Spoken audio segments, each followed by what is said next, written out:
আগামীকাল কিন্তু আবার জুমাবার, তাই না? সকালে একটা গ্যাদারিং, দুপুরে একটা গ্যাদারিং। তো বিষ্ণু ইসলাম বললেন লা ইয়াজতামিউ ঈদান ফি ইয়ামিন ওয়াহিদ, একদিনে দুই ঈদ হয় না, মানে একদিনে দুইটা গ্যাদারিং আমাদের জন্য কষ্ট হয়ে যাবে।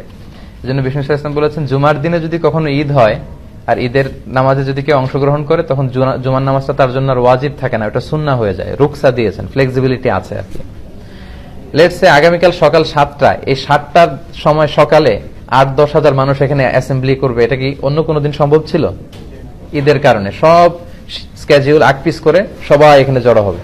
আবার ঠিক দুপুর 12টায় এই 10-15 হাজার লোক আবার একত্রিত হওয়াটা কিন্তু আসলে অনেকের শিডিউলের সাথে কষ্টকর।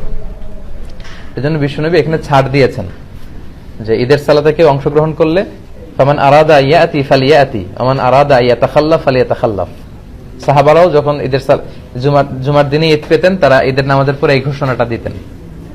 তবে জুমার সালাত যেহেতু অনেক গুরুত্বপূর্ণ একটা সালাত, ইবাদত, অনেক ভার্চু আছে এর মধ্যে, তো আমরা ইনশাআল্লাহ শরীক হব। তবে আপনাদের যদি কারো কোনো খুব জরুরি কাজ পড়ে যায়, এই ফ্লেক্সিবিলিটি চাইলে কেউ